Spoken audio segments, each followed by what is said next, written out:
You know, I slowed that music down right there towards the end, but it's still kind of abrupt, isn't it? It is definitely a bone shaker. It's a bone shaker. Why didn't BG and I get a caricature? Well, because I didn't make one. Because That's my bad. That's the my B bad. team doesn't get The B logos. team. Yeah, yeah. That is so not true. The B team and then the C team. Right. Hey, that does work, doesn't it? Alphabetically, anyway. Welcome everybody to the Sunday builds. As you can see, we have some. Well, I say new wheels. We have a new wheel on the model today, Mr. Kelly Coons. Thank you for joining us, Mr. Kelly. We appreciate it. I'm so happy to be here. The guys are our normal guys are at the Classic Plastic Show today, so we're excited for them. Justin, Jody, Tim, and Jason are all up there. Hopefully they'll check in with us, maybe even drop in and say, hey, show us some of the stuff that they bought. Who knows? You never know. Yeah. In fact, that's my phone blowing up. It might be them. But Mr. BG, welcome back. Welcome back, my friend.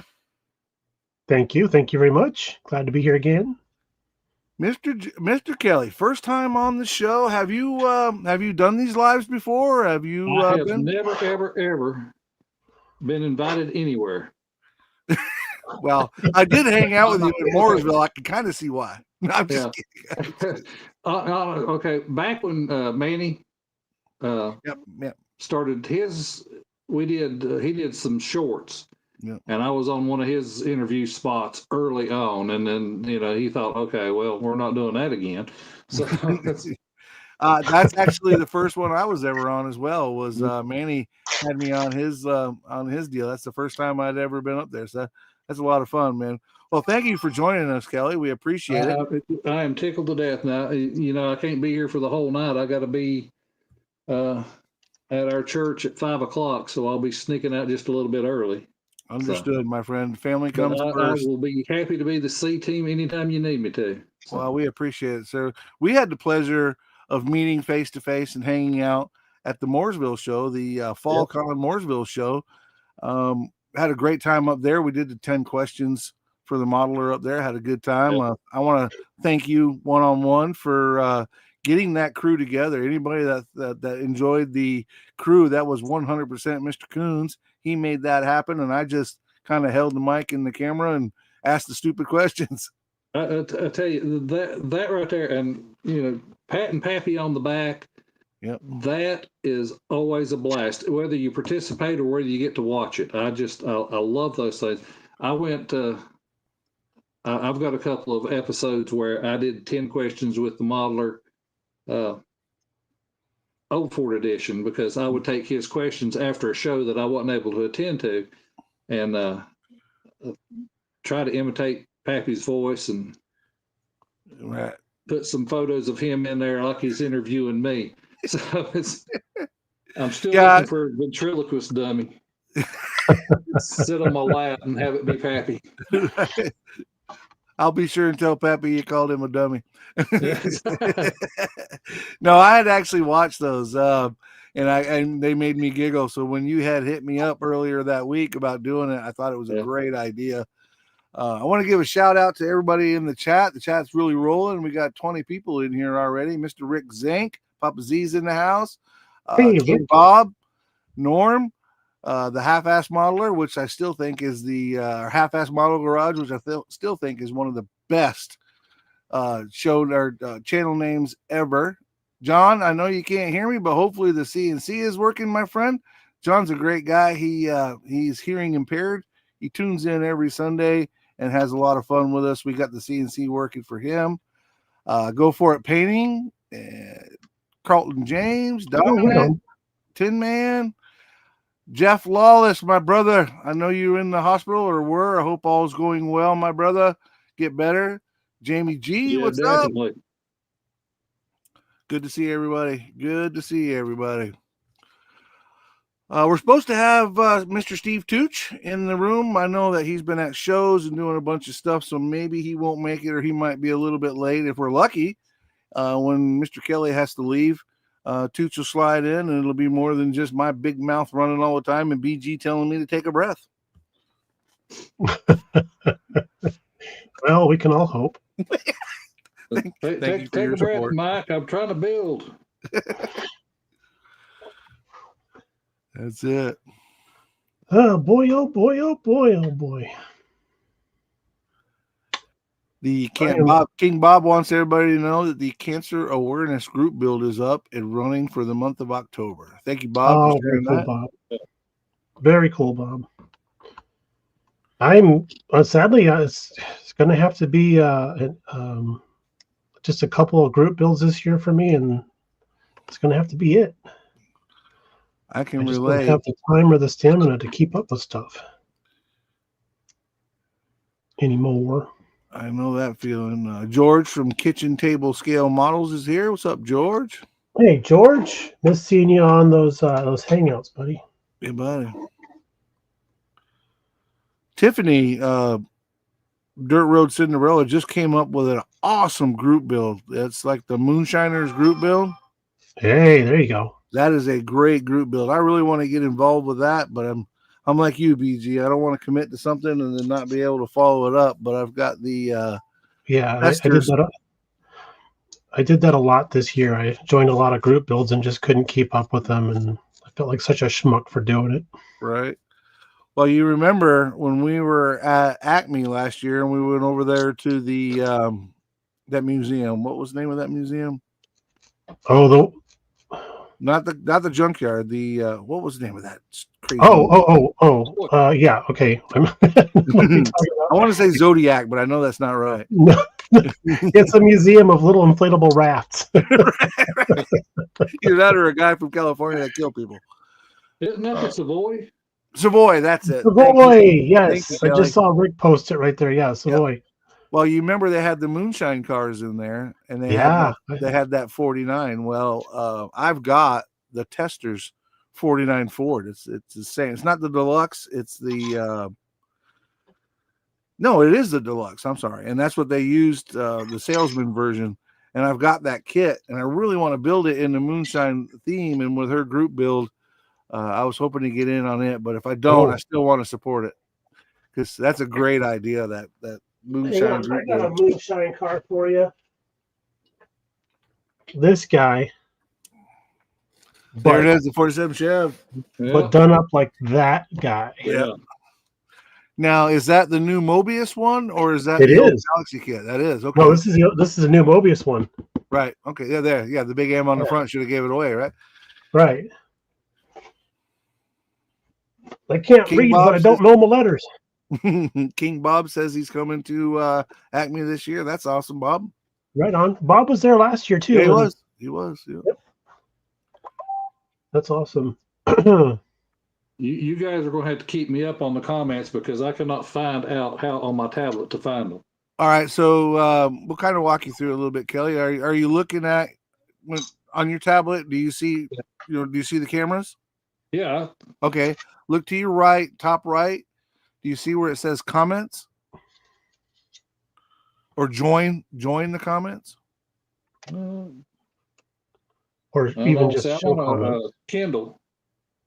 It should all still work though. Over on the right, there should be like, well, for you, it should just say either comments or join the comment. Maybe it's down at the bottom. Yeah. No. No. Oh, what about on your phone? I know you're coming from us from your phone. Do you see anything on there that says comments or join the comment? No. Chat with everyone in studio. Yeah, chat with everyone. Oh, he pushed the wrong button. And this is being Tech Corner with Mike. Right. Listen, I've been told that I'm not supposed to push buttons, but right. Okay, is your computer putting out any smoke now? No. Okay, that's never happened before, so I don't know what to do now. That's funny. Hopefully he'll find his way back. Kelly's a great guy, man. Like I said, I got to hang out with him in Mooresville, and what an awesome time we had up there. He had me laughing the whole time. The guy is just, and he's been doing this since Moby Dick was a minnow, and introduced me to K-Dog and a bunch of guys that have been around a very, very long time. Very, very knowledgeable people. Oh, We'll get to meet King me, Bob. me. I'm going to be on the live stream in a second. My wife. Okay, I'm at the store. What do you need What do you need on the shopping list? Oh my god. Okay. Well, I mean, got to get cookies and milk, and there's I'll Brian. send her the safe word. Bananas there. Brian says that Tim and Jody are cleaning up in the trophy category at Classic Plastic today. Right on. There he is. Kelly's back. Yeah, let's not have me pushing buttons. Listen, I'm guilty of the same thing, Kelly. I'm gonna have to take we're gonna have to do a test thing. We'll do this. Yeah, you know what? BG and I were talking about that before you came into the green room. I used to do that when we were doing the AMC show. We'd bring them in a day early or 2 days early and walk them through the process. And I think I probably need to get back to doing that. It's that way there, when you do come live, it's not all brand new, right? Yeah. And I've got buttons down at the bottom of my screen. I've got my microphone and I've got a camera and I've got what I thought was chat, and I'm not going to push anything this time. So but on my tablet, I would think that it should say, yeah. If you come in through your tablet, you got to be on the device to chat. You got to be on the device that you're coming in through. Okay. Sitting here with Brian says he's sitting with Justin Ryan. Sir? Steve's comment just popped up. Does that do it? Do that automatically? Yeah. No, I do that. Yeah. BG did that one. That one's on the screen. Yeah, well, that made perfect sense. If it doesn't have any buttons, it has too many buttons. Norm, I will be at Model Palooza Friday night, just long enough to set up and fill out the paperwork, and be back there Saturday for the whole day. And I'm hoping to be back Sunday for the awards, but I'm not sure. It depends on how it lays out. But that is the plan. I will be there, but I'm not staying, so I'm going down. It's Orlando, right? So it's an hour from me. I'm going to go down Friday, come back down Saturday morning, and then do that. But once again, I get to make the statement for something that doesn't have any buttons. It has way too many buttons. He's right. Yeah. Exactly. Oh, let's all pray for Mr. Brian Connell. He's sitting with Justin Ryan as we speak. Oh, poor Brian. Yeah, tell him BG said get back to work. Get back to work. That's funny. Yeah, the guys are all down there at the Classic Plastic show today, but apparently Jody and Tim are cleaning house. Good old Tim. Be looking forward. I always think about his comments about. Oh, I'm not a good builder. Right. Meanwhile, I don't have enough room in my car for all these awards.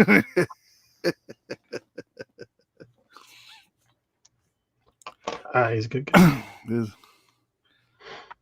So here's a top tip for folks that are getting into dealing with photo etch. Don't join us next week. Join us next week when we have more hot tips for you. No, seriously though, the files that have the diamond, what do they call it? The diamond files are perfect for photo etch, because with a regular file, you got the grooves in there and it can catch the photo etch and bend it real easily. But since this is non-directional, it can actually shave off the little nubs from when you clip it very, very well, and works the best that I found so far. That's good news. I'm getting into the photo etch, following Rob Riv a little bit, and the detail has always been really cool, but I never understood it. And never, it was kind of like bare metal foil. Either you get it or you don't. Mm-hmm. And I've been working with it a little bit, especially with this modified that I'm building for my brother. Really getting into the photo etch coilovers and that sort of thing, and working with it a little bit and getting better. I do need a pair of photo etch scissors. I've been using a really sharp chisel blade on my hobby knife, but I think a pair of good chisels or good scissors would be nice. Oh, yeah. I got a pair of the Tamiya scissors, and they're expensive, but you'll only need to buy them the one time. Right. It's a one and done type deal. Justin says, "Did you hear? I didn't hear my name. Yeah. We've been talking about you, and it's all been good, brother. It's all been good." Oh, maybe he's mentioning he hasn't gotten an award yet. Oh, maybe that's it. Maybe that's it. Mr. Kelly, we're going to start with you, buddy. What are you working on, man? I have got my BG Chuck's Hobby Spot Porsche group build on my bench right now. Nice. Ooh. I've got the body ready for paint finally. I'm having to make executive. Oh, we're going to embiggen me. We embiggened you. So I'm working on the Revell 914.6. Nice. It's got a set of Jay's resin, aptly named Outlaw wheels, nice. Porsche Outlaw wheels. Very cool. So I decided to glue the targa on because the windshield is so fiddly. I think I can get the glass in there. When it's taped together, I could get the glass in there. It is going to be Tamiya British Racing Green.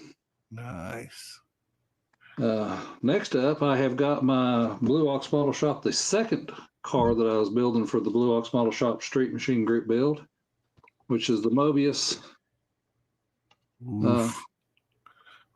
65 Nova Pro Touring. That is beautiful. I love that paint. Also, it's got Jay's resins, tires and wheels. I'm on a gold kick, but I got 5 coats of Tamiya TS13 on this yesterday. Wow, that thing is. And this to date is my best paint job. Nice. It looks great. So I am tickled to death with that, and those gold wheels are just really going to snap into that one. Amen. Last up is my Camaro. USAC 69 Camaro. I'm doing I think the version that everybody's got. It seems like a lot of people are building off this one. And I was trying to figure out what wheels to use because I don't want to steal Tiffany's thunder. Dirt Road Cinderella, she's going to do Hampstead Green, and I'm going to say I had already decided Hampstead Green, but I hadn't announced it, so we're going to give her first dibs on it. But Hampstead Green, I am thinking these tires and wheels from Jay's Resin Wheels. Those are nice. And they're going to be gold. Nice. The green and gold will go well. Green. Yeah, green and gold is a classic combination. Yeah, I tell you, that was my high school colors. Green and gold. Green and gold. Well, it wasn't quite Hampstead green. It was what we called extreme green. It was this green. There you go. BG, here's a quick question for you from King Bob. Yeah. Hey, BG, what's your glue of choice? What's my glue of choice? Well, it depends. Are we gluing styrene to styrene to photo etch? I think the question is the PE glue. So I want to assume PE glue. Okay, cool. Because I like to use good old Bob Smith's, and you can get this from just about anybody who supplies model parts nowadays. I like the MaxiCure Extra Thick. So when you're trying to remember which style of glue to get, just think about your old friend Mr. BG and how he looks in real life, extra thick. Wait a minute. You're the goalpost. I'm the football. If I was your height, I'd be twice as big as you are. That's true. They compacted you down. Now, I like using the extra thick because anything less than that just won't have the holding power that this stuff does. And this is more of a gel-like consistency, so it holds the part in place and it doesn't do a lot of mission creep while you're waiting for it to set up. So that's how I goes about doing it. There's also, if you can find this on the internets, Mr. Metal primer for photo etch parts, and it's actually transparent, so it's really like an adhesion promoter. And you can brush this on, or you can spray this on to your photo etch pieces before you paint them, so that the paint doesn't flake off so easily if they get a little bit of a flex to them. But this is hard to find right now. Yeah, I just was talking about them coilovers that I was doing for my brother's race car and their photo etch, and they've got what amounts to a pen spring that slides over the brushed or the shaped aluminum, and I painted that, trying to get the colors that I wanted. When you put the spring over, of course, it's metal on metal with a little bit of paint in the middle, and it took it right off. So I need to look into getting me some of that stuff. Yeah, it'll help out. Definitely help out. I was gifted that by my good buddy Joe over at Mad Genius. I was out visiting, and we were in his shop, and he goes, "Hey, have you ever heard of this stuff before?" I'm like, "No, I've never heard of it." He's like, "Do you want a bottle?" I'm like, "Sure." So he gives it to me. I'm like, "Aren't you going to use it?" He goes, "I'm not dealing with photo etch anymore, man." He's done. So I don't know if that's still true today. I think he might be now, but yeah, it's always nice to get cast-offs from friends. Right. Joey Clark, welcome, buddy. Yeah, Joey said he's been late because he's working on his Acme build. I got mine done. I've got mine done. I just got to spray some clear on that dark door, and I'll be good. Mr. Kelly, Glenn King says he loves the Nova, man. Looks good. Oh, I'll tell you, yesterday when I stand out in the sun looking at this thing, this doesn't do justice. No, you get some sunlight on that. This is it's Duplicolor Inferno Red, so it's got a good metal plate to it, but you have to have it in the right light to see it. So right. Scale Model Frenzy in the house. Brian, he says that to me a clear acrylic works well for attaching PE to a body. That's actually a really great tip, because then you don't worry about discoloring anything. Right. So thank you, Brian. Yeah, it makes a lot of sense. I've also done just plain old canopy glue. Yeah. The camera is not set to focus today. Plain old 560 canopy glue for a lot of my final last minute stuff, and then also transparent pieces. But yeah, dude, putting scripts onto a car body, that's definitely white knuckle time. Right. Well, we've got your first distractor in here, Kelly. Mr. Irv Arterake says, "Good evening, gentlemen." And then he followed that up with, "That includes you, Kelly." Say that one more time. I was rustling the bag. I said, "We got your first detractor in here." Mr. Irv Arterake said, "Good evening, gents." And then followed up and said, "That includes you too, Kelly." He told me he would be here to heckle me. Looks like he's already getting I think it's funny. The truck that made the magazine, right, and is in his possession. Oh, okay. He has that one in his collection now. So that's why you should always pay your debts, dude. Yeah. Someone's going to come collecting. It's a Scale Model Frenzy, and he asked, Irv asked, "Did you glue your fingers together?" No, it looks like you're still using them, so you didn't glue your fingers together yet. Was he in here to see this? I don't know. Let's blow it back up. Give him the opportunity to take a look at your sweet Nova. Look at that. That is so pretty. That's a beautiful color. Now, you said Duplicolor. Are you spraying that out of a big rattle can? Okay. All right. Yep. I've used that primer before. That's good stuff. Do you have... Then 5 coats of this. Oh, yeah. To be clear, can't beat it. TS13. Now, when you're spraying that, because that actually has a smaller nozzle on it. Yeah. Do you use the bigger cans, or do you try to stay away from them? I try to stay away from them. I do Tamiya as much as I can, or Tamiya as much as I can. I have no problem spraying Duplicolor. Yeah. Matter of fact, and I hate to use the R word, but I will use it. So we go back and forth about it. You can't argue the fact that those big cans just lay down a lot of paint, right? Yeah. But you also can't argue the fact that some people will make it work. That's Duplicolor right there, Rust-Oleum right there. That's it. If you pay attention to it and don't douche it, get on there. Now, Fred Henry did the decanting and then sprayed it. Now you can do that. It's a lot of work, but you can do that too. My thing is, and what I run up against, and I think Justin Ryan really kind of led me down this road, is you buy that can of Rust-Oleum. Now, I mean, unless you decant it, you can paint a lot. I mean, you're going to be like Henry Ford, right? Every color is fine as long as it's black. That's what he said last week. And okay, this color right here, I don't want another color of this color. Right. So, this was given to after I sprayed this car. I gave it to my son, and he restored one of his fender bases with it. So he's got a fender base that color. So. Oh, cool. Yeah. Because I was going to be like, what'd you do with the rest of that can? Well, we have a lot of patio furniture that now matches my Ford. Exactly. That's cool. It just goes to show on there pretty good. Okay. It just goes to show that you can, if you try hard enough and you get techniques down, you can make just about anything work. But I'm going to be honest with you. I try to stay away from the big cans, the hardware, what I call hardware store cans. I try to avoid them. Now I will give you. Let's see. I have won awards with vehicles painted with Rust-Oleum, but they weren't shiny vehicles. Right.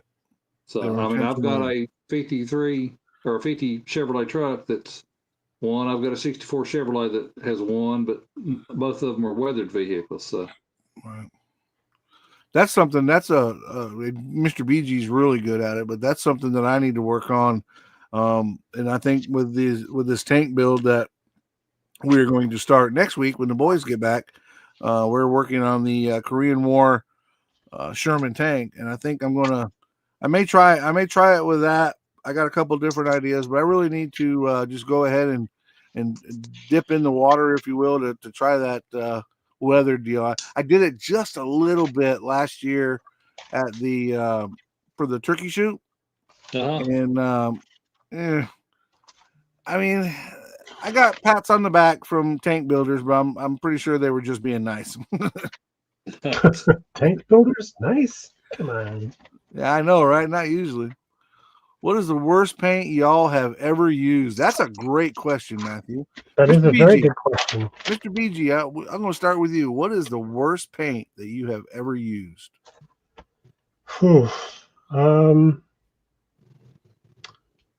know how many people will know the reference, but Mission Hobbies. Mission Hobbies. Yes. I've heard of that. It just didn't. I'm not going to say that's bad paint. It just didn't work for me, and I was just really disappointed because I was really hoping that it would be a brand I could pick up easily around here in town, and it was water-based paint.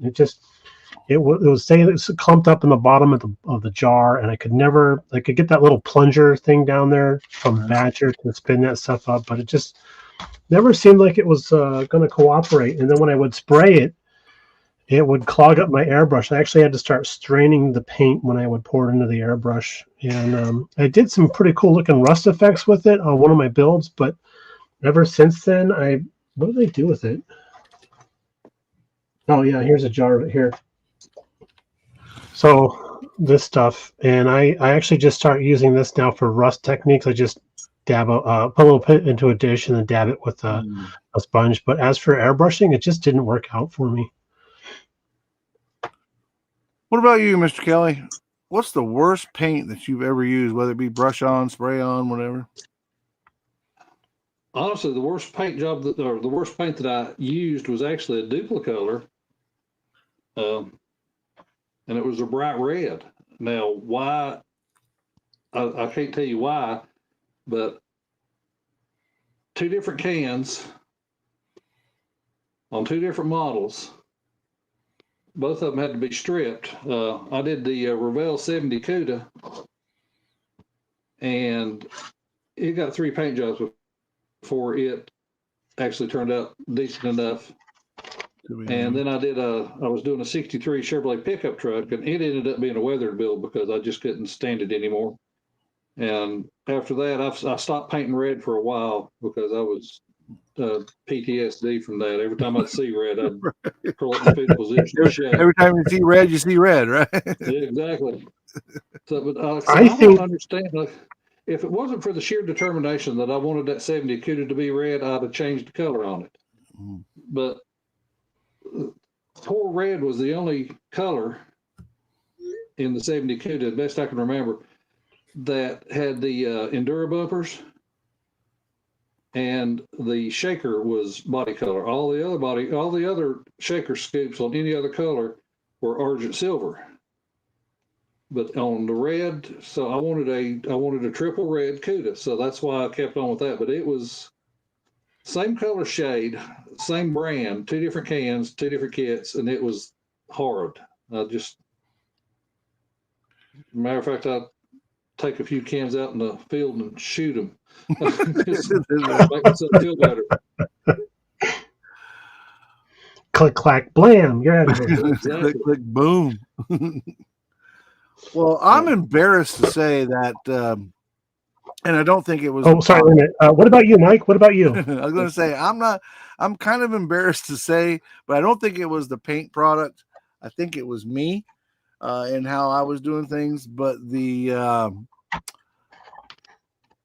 oh crap, I can't think of the name of it now. But I sent a whole box of it to Mr. BG. I'm talking about a big old box of this paint. What was that stuff called, BG? It was the Vallejo stuff. No, it wasn't the Vallejo. It was the other one.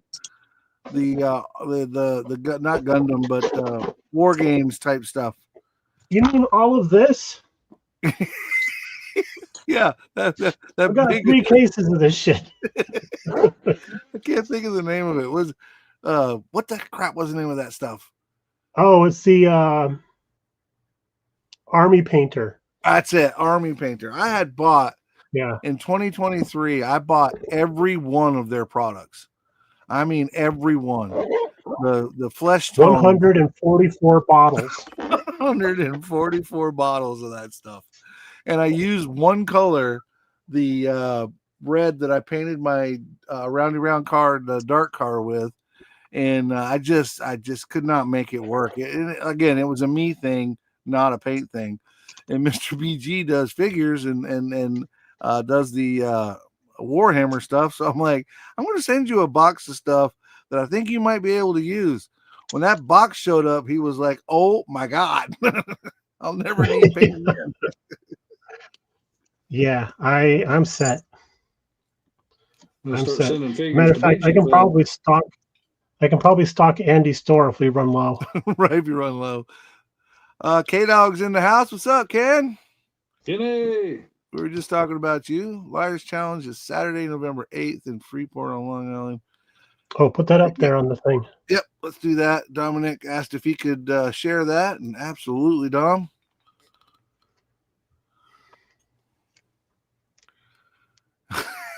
Kenny says, oh, God, it's Kelly Coons. He didn't get enough of me last week, did he? Right. Yeah. Well, I've got a gift that keeps on giving, like the jelly of the month. That's it. Got a show this weekend I'm looking forward to going to. It's the Model Palooza in Orlando, Florida. So if anybody's going to that, be sure and look me up, find me. I'll be the guy that's usually talking too much, but somebody will tell me to take a breath, I'm sure. You know, when we get our shirts for our podcast, I think that needs to be on your shirt. Mike, take a breath. That would be funny. And no touching the buttons. I'm not allowed to touch the buttons. Yeah, over here telling me touch buttons and make me disappear. And that's why Mike doesn't do IT work anymore. Right. All right, guys, I got a question for you. All right. This is a habit I've got. When I pull parts off the tray, I clip all the sprue off, throw it away. Mm-hmm. I mean, am I just weird? I mean, I know I'm just weird, but I don't. I used to keep the sprue back in the day until the sprue box became as big as a refrigerator box, and at this point where I'm at now, no, I throw the sprue away. And I'll be honest with you. I've looked at some parts, and if they're if they're molded parts of the carburetor, just looks like a blob, I'll throw it out too. I can see, like right here. See this little tab? Yep. Before I put this back in the box, I cut that off. Throw it away. Oh, you just okay. I throw like the whole sprue away. Yeah, I'll throw the whole sprue away when I'm done. But before I'm done with it, I clean them up like that. I just me being weird, I guess. Yeah, that's not normal. So anyway,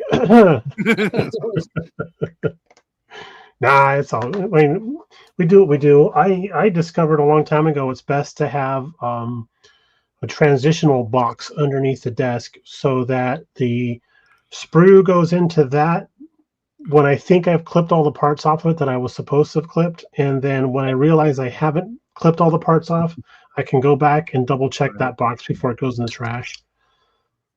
I will, because I don't toss the sprue until the build is done. Now I can relate to that. I'll put all the pieces and parts and usually with kit bashing especially, I'll have two boxes. Like with the Dart, I had the Pontiac Firebird kit, and then I had the 68 Dart kit, and I would try to keep those parts together inside of there because, like, I know King Bob said whatever I don't use out of the Pontiac kit he'd like to have, so I would ship it off to him. But I'll do the same thing until it's all done. And if it's all done and nobody wants the pieces and parts, chances are I'm going to ditch them. But Ted from Rattle Can Shenanigans, yeah, they're at the crew is at Classic Plastic this weekend, and they're down there apparently winning all the awards and having fun. Having more fun. We're having more fun, right? Having more. Well, I was going to fly up there, and I really wanted to, but with everything going on with the show we were at there in Mooresville, where I got to meet Kelly, and then and a few others, and then with the show coming up this weekend, and then with Acme coming up at the end of the month, it was just too much to try to cram in with my schedule. I respect that, dude. Dave McGibbon says that Classic Plastic show was amazing. Cool, Dave. Did you get to see everybody, hang out with Jason and all them? My phone is blowing up, so it's probably them, telling me how much fun they're having, and I'm not there. Cynthia Joe Manzel.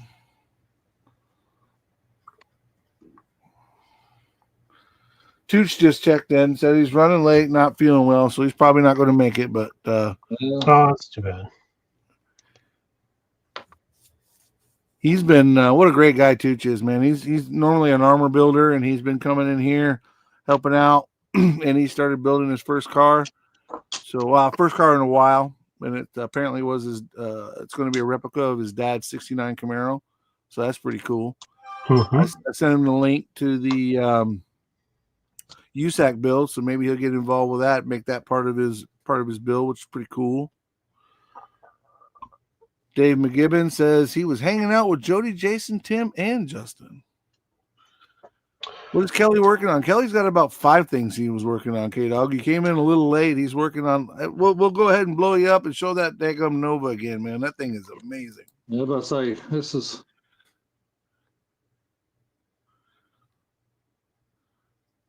That is nice. That is nice. I've already bagged the wheels and put them back in the box because I keep rolling off my desk and they're 3D printed and I don't want them to break. So that leads to another question. When we asked you earlier, you showed a couple different things that you had going on. Do you keep more than one build on the bench at a time, or are you one build bencher?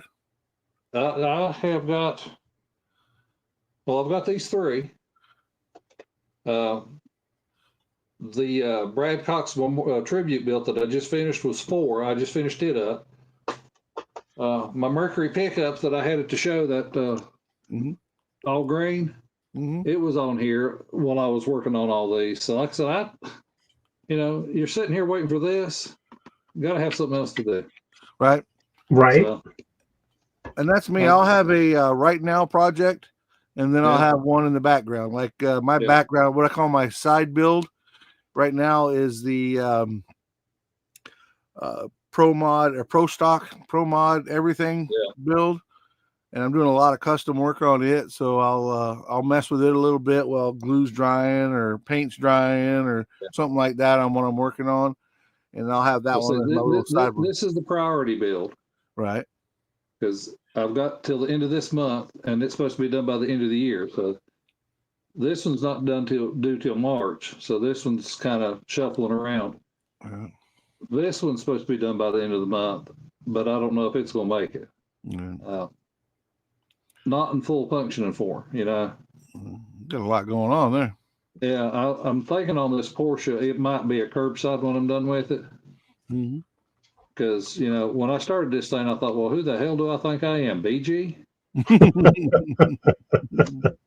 Because I've seen when you announced you're going to be building that one, I was like, good luck, sir. Yeah, I applaud your efforts.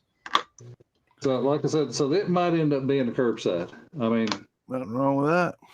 Yeah, so I know that BG posted it up there, but Jason, thank you. You guys, if you haven't already, please go check out the Model Car Mania podcast that myself and Mr. BG, Jason, Jody, and Justin are part of. Give us a 5-star rating or any kind of a rating. We appreciate that for sure. Trying to get that launched, to get that off the ground. If they haven't listened to it, I can attest to the fact that it's slightly less annoying than listening to nails on a chalkboard. Well, there you go. Slightly less annoying. Slightly less annoying. You know what? That's going on a shirt too. All right, guys, I hate to cut out on you. I really do. I want to do this again. Kelly, we totally understand, and family comes first, and we'll definitely keep you in the loop. Thank you for coming by, hanging out with us, and spending what time you had. It means a lot to me. I appreciate it so much. It means a lot to me, and you're a great asset to the show, and we appreciate you coming by and hanging out with us, man. There's you take that last few letters off there. I'm a great ass to the show. Well, we'll get you on here. We'll get you on here when the schedule works out, and you can be here for the whole show, my man. But thank you so much for stopping by and hanging out with us. All right, thanks, guys. Y'all have a great night. Have a good night, buddy. Hold on, Kelly. Thanks for hanging out. See you guys. I got to hang out with 2/3 of the podcast today. Yes, you did, Mike. If you went to look at Kelly, he's still trying to figure out how to get out. Bless his heart. I think it froze. No, he didn't. He pushed. What he did was he just backed out. He didn't close the camera because it's still frozen in the background. But we got him off of there. But Mike from Mike's Mods and Custom says he got to hang out with 2/3 of the podcast today. Yeah, he got everybody that was up there. Justin made the trip from Pennsylvania on up and hung out with those guys. So that's awesome, man. That's that's another one of those shows I want to get out to someday. Me and you need to talk that way. There, when we go, we get everybody out there. Right. Well, there's still talk about Mrs. BG being sent out to Amelia Island for work next year. Yeah. So we'll have to set that up for sure. Yeah, we'll figure that out because if you get that close to me, I'm coming to see you. Right. I'm sensing it in the force. Right. I'm sensing it in the force. Oh man, I got two different colors of blue tack. And they're just not mingling. It's so weird. I tried that stuff, and I could not. I could not. I like it for putting it on sticks to hold stuff for painting. The only issue is it gets so hot here sometimes you got to race gravity. Right. The part starts slipping off and sliding, so you have to start getting underneath with the spray can. My good friend Charles Rice is in the house. He says, I think I'm lost. This is definitely not a quality build room. Oh, wow. He's a friend of yours, you say? Damn. Yeah, he was my friend right up until that comment. It's getting to be that season. Get out that Christmas card list and start drawing lines for names. Yep. He gets a line drawn through his name. He did come over to the our Discord for the Model Car Mania podcast. He did come over and hang out with us a little while, so I'll give him a little bit of leeway. But he made it there before I could. Yeah, he's a good guy, man. He just doesn't understand cars, right? He just drives them back and forth to work or whatever. He doesn't realize that they're the single most important thing on the planet, and model cars are second. Yeah, A close second. Very, very close second. We're talking about getting another car sometime next year or the year after. And Mrs. BG, she does love cars, but she also is like very, very practical. She's like, well, what are you thinking about getting for a replacement vehicle when the Subaru dies? I'm like, Mustang. And she's like, oh, that's not a commuter vehicle. I'm like, not the way I'll drive it. She's like, well, what about like a Kia or something? I'm like, man, do you even know me?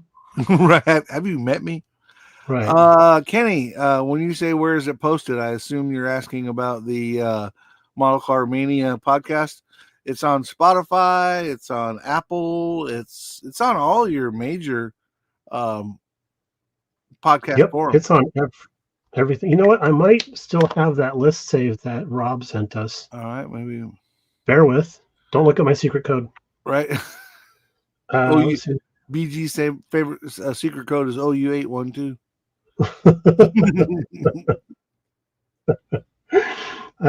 Yeah, password is I drank what? Right. No, that's not the right one. How many chats do we freaking have, dude? Entirely too many. There he is, Tom Shorty Sanders. What's up, Tom? Good to see you, buddy. Tom comes, hangs out in the Discord with us. I believe he's a Western Pennsylvania fella. Hey, right on.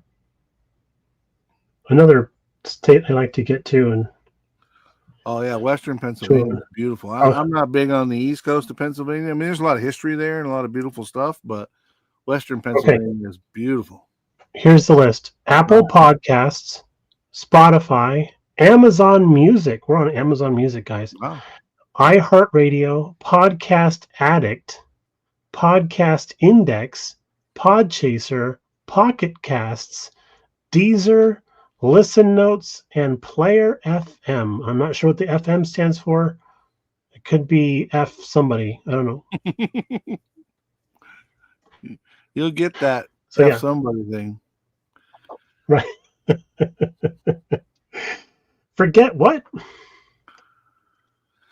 So that's quite the list. That's it. Rattle Can Shenanigans. Ken says BG is 100% on point with the blue tack. A hot garage and semi-adhesive silly putty is not a winning combination. Nope. It's like, you ever play that game of Perfection when you're a kid where you have the yellow box with the red tray and you have to put all the little yellow pieces in it before it explodes? It's kind of like painting with blue tack. You're racing the clock. Joey, yeah, you're gonna have that. Unfortunately, that's the downside to for us simultaneously casting to both Jason's and my page. If you're on Jason's page, you'll see the people that are on Jason's page making comments. Where if you're on my page, you'll see the people on my page making comments. But and there's nothing we can do about that. We've tried and tried and tried. The only way that we can fix that is to make a third channel. Yeah, third channel. And I did that in past experience, and we lost a lot of people that didn't know about it. So it kind of sucks that you can't see all the chat. I think, if I'm being completely honest, I think most everybody checks in under Jason's. When we look back at the analytics, he'll have usually twice as many people checking in under his channel than mine. But you get the gist of it. We try to read as many of the questions as we can. But if you're on Jason's, you won't see what's on mine. If you're on mine, you won't see what's on Jason's. Yeah, that's unfortunate, but there's nothing I can do about it. And if we try to put it on one channel, unfortunately, trust me when I tell you, you'll lose a lot of people. We did that. Yeah, we did that once before, and you're just gonna lose subscribers, and people will lose you. They don't know where to look, and sometimes folks are like, you know what? I'm subscribed to enough channels. I don't need to subscribe to one more. They have some great. That's what I was told in the past. Yeah, that's what I ran up on in my former life, I guess, for lack of better terms. is you lose people. 100 years ago. I wish we could time together. It'd be easy to stay in the lines if I could see the bloody lines.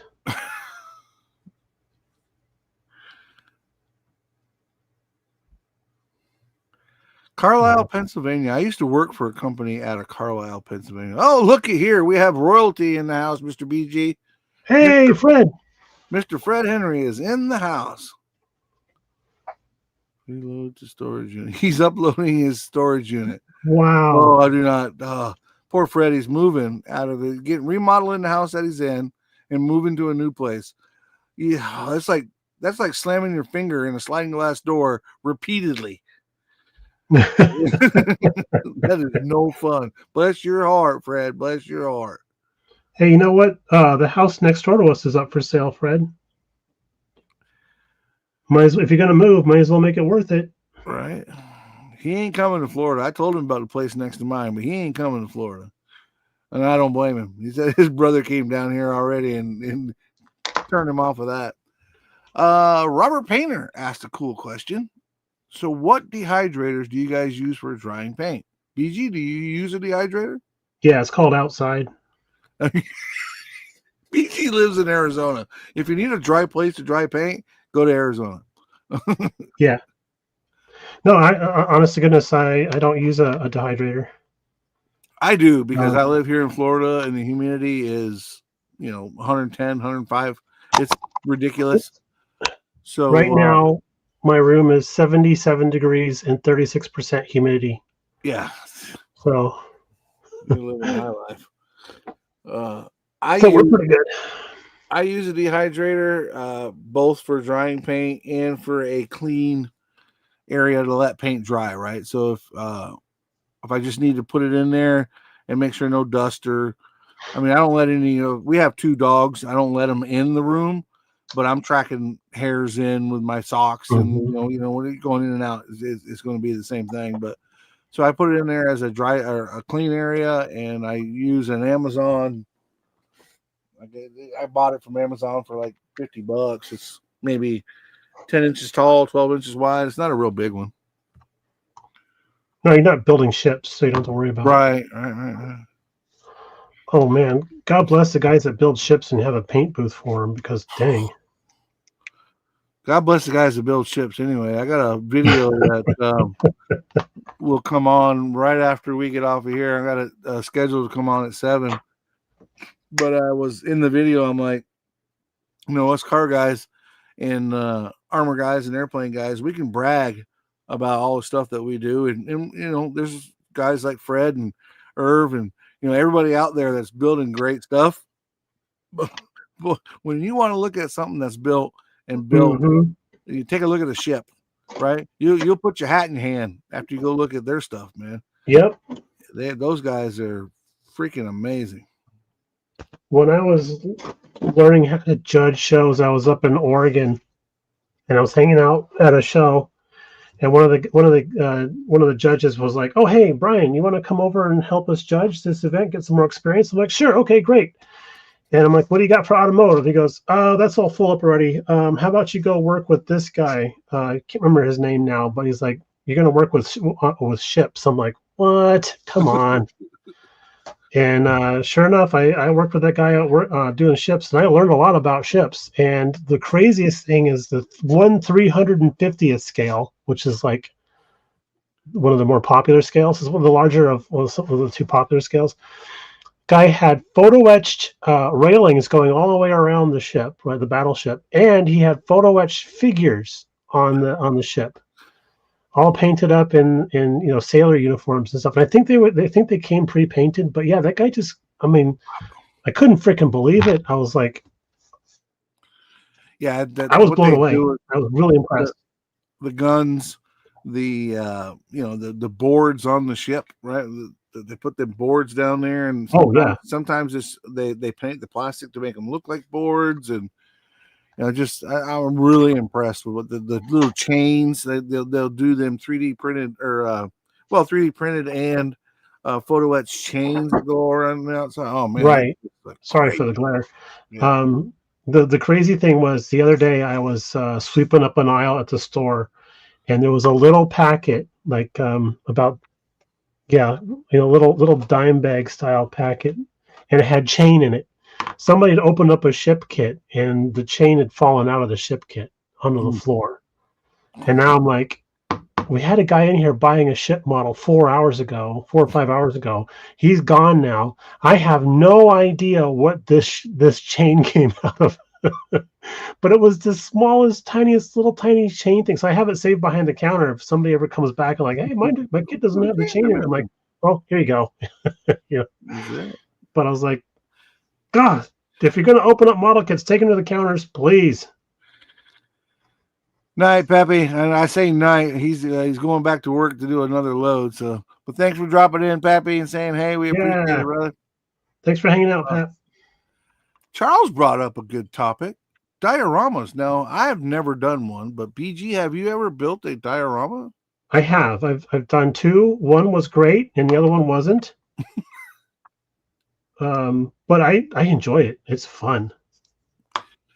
It's fun. I'm building this car for my brother, this Northeast Modified, and I want to make it, it's a Christmas present, so I want to make it more than just the kit itself. And I thought about like maybe putting it on some sort of a stand where it looks like it's on the racetrack, or possibly have a picture of him in the background, and kind of like a diorama thing, or maybe even in the garage where it's tore apart and the wheels are off it, and that sort of thing, where the jacks are out there and that. And the idea of him being on the racetrack with a picture behind him seemed more like a memorial, and he's not dead, so I didn't want to do that. But he's gonna be like, what have you heard? Something I know. He's 7 years older than me, so hopefully he'll beat me to the grave. But so I think what I'm going to do is come up with something that's not a diorama. I think it's going to be a vignette. I believe if I know my learned enough from the guys there at on Insanity, a diorama tells a story where a vignette enhances the story. Is that right? I think the way I look at it is a vignette is a snapshot in time, where a snapshot, or like if you're looking at a 4-page comic strip, you're looking at just one panel with a vignette, whereas a diorama would be all 4 panels. That's how I look at it. Yeah, I think that's how they explained it. You described it much better than me. Hey, Leon, good to see you, my friend. Hadn't seen you in a bit. Good to see you, Leon. Rick Zink. Yeah, that's good. RPM Games. Bingo. BG nails it. Ooh, you got Charles' approval. Right on. Thank you, Charles. Now, Charles, I will take this a sentence further, which my dad always warned me not to do. That IPMS rules dictate that a diorama has to have 2 or more persons in it. Otherwise, it's just considered a fancy base if it just has a vehicle. Okay. Argue that all you want, but that's in the IPMS rules. Okay. Well, like I said, learning from those guys and trying to expand my hobby skills and at least my hobby knowledge. I thought, I put them all underneath the same category, but it turns out, but when you go and you look at a diorama, it really does. I mean, like you get these ones, I'll use one for example that we saw at, it was actually a friend of Charles that was at the Mooresville show, and basically it's this tank that's going underwater, and it's got little guys, on the outside on the land walking around, and I'm looking at this thing and I'm videoing it, and the guy that built it comes up and tells me, because he's got a whole base, right? The tank's under this water, which I assume is just clear resin and whatever, and he's telling me about it, but it's actually a visual of his grandfather's, or maybe great-grandfather's great-grandfather's war diary. Oh, so wow. His grandfather was telling the story in the war diary, and he built this diorama off of it. and he pointed out his grandfather in the diorama, and he had at the base of it where the tank was under the water, right? So this base was from the where it touched the table to the top of the tank was like 4 or 5 inches, and he had taken the war diary clip, the page, and put it into that diorama. Man, there's so much detail in there, and then information on top of that. It was really, really cool. That's an awesome thing to do. Yeah. I've seen people do like photographs, turn that into a diorama, right? Yeah. Yeah. But to take a written account and change that into an actual model, that is some really awesome imagination right there. Yeah, Charles is saying it was his grandfather landing at Gold Beach during D-Day. Oh my gosh. Yeah. Sam's Model Mayhem. What's up, Sam? Hey, Sam. Sam, are you going to Modelpalooza this weekend? I will be there Friday night to set up, and then all day there Saturday, and possibly on Sunday. Sunday's award day, and I usually don't win too many of those, so I might back up Saturday. But Mike never gets stuck in traffic on the way home from a model show. Right. Right. Well, neither do I, man. Neither do I. Hey, listen, I was when I went to Pam's and won that gold with the Charger. You ever see a fat guy doing backflips? That was me, man. I was so excited about that. I have, but it was a channel I don't want to talk about on YouTube. So, right. Okay, Chris. Sam says he's not coming to Modelpalooza, but he's coming to Acme. That's a good one to save your money for, Sam. That's well worth it, man. Yeah. Well, we were hanging out with Sam. Yeah. He was on your live stream with us. Yep, he was there last year. He hung out with Matthew a lot. Him and Matthew made good friends. Chuck, what's up, buddy? Hadn't seen you in a bit. Good to see you. Chuck from Styrene Bender's Garage. Right on. Hello, Chuck. Welcome to the B team. Right. Welcome to the B team. This is the only time that my supercharged mouth actually comes in handy. Yeah, because I'm sitting here with biting my tongue trying to do this bare metal foil job, so I can't be too chatty. I get it. I'll come back and look at this tomorrow and be like, what the hell was I thinking when I did this? I'll never put bare metal foil down when Mike's talking again. License plates say, shut the heck up, Mike. Take a breath. Right. Oh yeah, the outtakes for the podcast. I could not get the little beep sound in between the sections. I'll get that in next time. I'm sure you will, man. I'm excited about where that's going to go. With you doing the editing and the outtakes, I mean, even on that first show, you know, and we all know how it is. Like, if most of the people that are here in the chat have a YouTube channel, if you go back to your very first video, God bless you. Don't go back to my very first video. The growth that you get as you get more comfortable with it and learn it more, how it grows and how much better it gets is outstanding. But that one, that first release that we did, dude, you nailed it with the editing, BG. You did a great job. And I know I speak for her, Jason and the rest of the team, you know, Justin and everybody, when we say thanks, man. You did an awesome job on that. And if you guys haven't checked out that podcast yet, please do, man. It's a lot of fun. For you guys that know us, it might be a little tedious at first because it's, you know, we're kind of introducing ourselves, but we want to take it from ground zero and then go up. But check it out, man. Give us a rating. We appreciate it. Yeah, I had a lot of fun. It was Rob is a very good teacher. Not a patient teacher, but a very good teacher. Jason called him the disappointed dad. Yeah, that's perfect. Yep. Do you have a learning disability? Yes, I do. He's like, anyway. That's it. We're going to get past that. And we're going to. Yeah. Now I'm going to bring up because I know it's going to hit a lot of the podcast, and I'm sure we're going to talk about it on our podcast.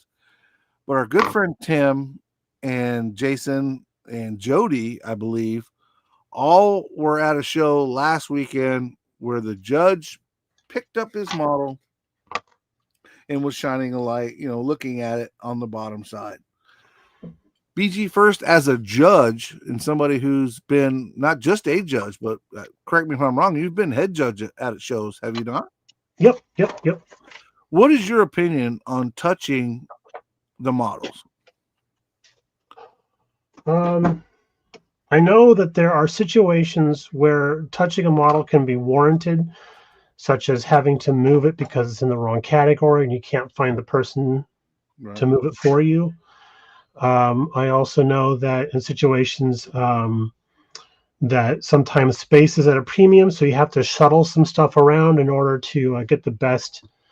Yes, Kevin, judging heads. Get the best use of space for the area they're in, because folks will put things down and they want space around their model. They're going to have like an 8 by 11 sheet of paper space wise, and sometimes you have to condense things. When I have to move a model, if it's sitting on a piece of paper, like let's say this guy is sitting on this piece of cardstock here, right? Yeah, I know, white on white. That's awesome. It's perfect for this. And I have to move the model. I'll just move it while it's on the paper, right? I can move this in a couple different directions without having to worry about it at all. Sometimes if we're looking at a model, we need to know the registration number or whatever. Well, we just get alongside there and just move the car out of the way. That's it. That's all I need to do. Yeah, now that I can see. To be able to judge it, you got to have the number, and now that I can see where you're pushing around or whatever. Now, whether or not you're real quick, BG, I want to. I've got it up here. Jeff Wallace. They're transferring him to another hospital. They said he's had a heart attack in the last few days. Jeff, our prayers are with you, my brother. Hope everything works out. Yeah, stay strong. And know that we're all here as a community. If we can help in any kind of way, please feel free to reach out. Right. Sorry to hear about that, Jeff. Sorry about cutting you off there, BG. I just wanted to get that out. Yeah, no, that's cool. That's cool. I didn't know Jeff had been in the hospital. Yeah. So where was I? Oh, right. So those are the types of things you need to do when you're judging models. Is just moving the model around on the table, or maybe moving it to another category. The model doesn't have to be. My thing is this: the underside of a model can be impressive depending on who built it and what they have going on and what they wanted to show off. Mm-hmm. But if you want your model to be seen underneath, put it on a mirrored base. Sometimes those angled mirrors are even better. Yep. So people can get a better look at it. And but as a judge, what's going on underneath the model really shouldn't be part of the judging process, unless you're at a quandary of you got two guys runner up first place, and you're trying to figure out who's going to end up being second. And in that situation, you might need to take a look at the bottom, but I really feel like you can get most of what you need to know by looking at the top, front, back, sides, whatever. IPMS doesn't like people using augmented vision, like super peepers, like these things. They don't like you using that kind of stuff. Regular old trifocal glasses are great, are fine, and they don't really like people using flashlights either, if I remember correctly. I have to double check me on that one, but they just a couple of years ago had a big problem with a guy that was lifting up a tank model to look at the bottom of the tank. Why do you need to look at the bottom of a tank? So I thought for sure that would squash any of that stuff, but right. So a year and a half later, and they're doing it. My good buddy Kurt from KH Model Works was dubbing it the Sky Tank situation, Sky Tank Gate or something like that. Now I know the IPMS has kind of changed things where like you could actually put on your little table card saying do not touch, or maybe page me or something like that. If you don't want somebody picking up your model, buy the model, attach it to a base so that they can carry the base and not have to worry about that thing falling off there. Mm-hmm. And the base doesn't have to be more than a nice piece of painted wood. Doesn't matter. Right? I've seen or heard about, I should say, paper plates. good, Yeah. not the cheap paper plate, but a good styrofoam paper plate where you pick up the plate and you're moving the whole model. See, Rattlecan's saying that as a judge and arbiter at our shows, we tell the judges to avoid touching the models. So for our club, I made the rule saying that nobody touches the model but me as head judge. I'm ultimately responsible for everything that goes on the table. One year, I ended up knocking the tail fin off of somebody's car, and I ended up calling that guy the next day because I couldn't get a hold of him during the show, and he left before I got a chance to talk to him. I ended up calling him at home and apologizing, and we actually struck up a friendship over that. That's awesome. And I told the higher ups at the IPMS club that I had done that and what I had done to rectify it, and they're like, "That's exactly what we want to hear from our head judges." So that made me feel proud about being a good person, Right. Now, picking up a model car so you can take a look underneath of it out of pure curiosity because you're a judge and can do something like that, I think you need to be pulled aside and talked to. That's the politest way I'm going to say it. Agreed. And that person should have been reported to the head judge of the category. And if he's not, and if he is the head judge, then he needs to be reported to the persons that are running the show, because directly that reflects back on the runners of the club. Amen. I know that the pictures that we've seen and that have been shared around the interwebs, and Tooch and Justin made light of it today in one of their Facebook clips. But my point is, okay, so as a builder, if I set mine down on the table, no base, no nothing, just set it down there on the table, and somebody sets one in the same category right next to me, and visually as you're looking at them, but he puts his on a stand that shows the bottom, right? You on the mirror stands that they're out there and whatever.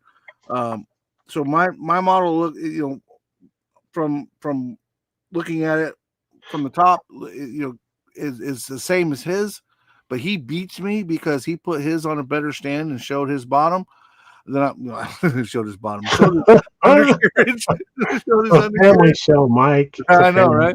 It showed his undercarriage and his drive shaft and the detail that he done underneath. I will take the fact that I didn't win over that guy because he displayed more of his model as opposed to somebody picking up my model. Rob Riv asked me, Mike, what would happen if you were at a show and somebody picked up your model? And my direct response, being the redneck that I am, is I would wait for him to put it down and then watch him bleed. But I know that's not the right thing to do. I'm just saying that, I would be that kind of upset. But hundreds of times, hundreds of hours and time and money invested. You don't touch it, right? If you can't judge it the way it is, then you don't touch it. Yeah. Plastic Lunatic Creations. That's a new name. Welcome. Thank you, Kevin. I got the dart was looking really good, and I appreciate that. I was up against some really tough competition. Irv was there, Mark Batson was there at this last show, and I'm going to show it again at the dart again at Acme, and I'm sure I'll get my butt whooped, but it's nice to be able to at least be in the ring with those guys. Arv, have a good night, buddy. You be good, be safe, and we'll talk to you later. See you later, Irv. Still feel bad about blowing you off.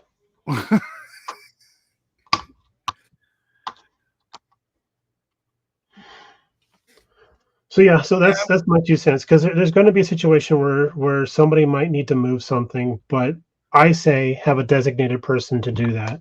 Okay. And somebody that's okay, but you're not. That's just moving it. That's just moving it. If you're judging it, it doesn't need to be touched. Yeah. Now, saying that, there is a local club here who prides themselves on the fact that they can touch your model and they actually have something for you to sign saying that you can't hold them responsible if anything happens to your model. And that's actually causing people to not want to come to their shows anymore. I think that's the bees all that ends all. If I know and I have a choice going into the show, all right, we're going to touch your models. That's just it. We're going to touch your models to judge them. That going in. At least then you can make a decision based on whether or not you want to be a part of that. You want that to happen. And if you don't, you have the option to dip out. Let me see. I have a question. Mike and BG, have you ever been to a contest where during awards they announced a winner for a car they never built? What happened yesterday at Mid-America Nationals multiple times? Whoa, really? Wow. Dang. Wow, I don't know. The immediate answer is no. I've never been to a show where they announced a winner for Not to something my they knowledge. never built. Oh, they buying other people's models? Go ahead, BG. Are they buying other people's models and passing them off as theirs? That's insane. I have heard horror stories where guys have paid people to build or at least paint. The horror story I heard was Don. Remember Don Yost? Yeah. I heard stories where he had painted somebody's model and then they sent it to him. He paid for whoever the builder paid for Don to paint it, and they put it at a show and was winning. I heard that story, and that's, you didn't build it. You built it, but you didn't paint it. So, there's kind of a gray area there. There's definitely room for argument, but to straight up have something built by somebody else and you showing it and winning trophies with it, that's to me, that's terrible. Straight up, right off the bat, I'm like, you are no longer eligible for best paint job. Because Don Yost should win the award for best paint job. Right, he did the work. Right. And if I got something painted by Don Yost, I would probably put it in display only. This is me. Right. I put it in display only with a little note saying "body painted by Don Yost." Give the man his dues. Right. That would be me if I had something by Don Yost. I'd be lucky to leave this house. Right. Yeah. Look at that green. That's a beautiful green. Thank you. I'm now calling this 917 Kermit. And again, this is awesome. I showed a white car body on a white piece of paper earlier. Now we got a green car body on a green base. What's the difference? It's a contrasting green. Oh, I'll give you 3 guesses what color my garage floor is right now. I haven't swept it yet. Green. Yeah. Now I got a great shine. This is the third pass of color from Tamiya, and I got a great shine on this dude. I think we might just go straight to decals after this. Yep. So when you do your decals, do you put another coat of clear on top of that or no? I probably won't with this guy. Okay. I typically don't unless it's going to be something super special, and I want to, because I did a Swindler 2 for my uncle, and I sealed that with 2K clear just to protect it because I didn't know what kind of life I was going to have at his house. Terry Wilson. That's what happened to Terry Wilson yesterday. He was announced for a first place win, and it was a mix-up with the entry form. Oh! I see what you mean. I have seen that. I have seen it where it's a clerical issue. I have seen that. Yeah. That actually happened at a show that I was having. We had turned in all of our paperwork, and the guy doing the announcing got mixed up on who won what. And then when they handed out the award to the wrong person, they were like, "Oh well," and we're like, "Wait, what do you mean? Oh well?" So we got all the awards sorted out after the show, and everybody got the right awards, and hands were shaken, and that kind of a thing. And it was all good, but it was like, man, for a little bit there, it was like, are we going to have to hold these guys back from each other? Right, they're about to knock each other out.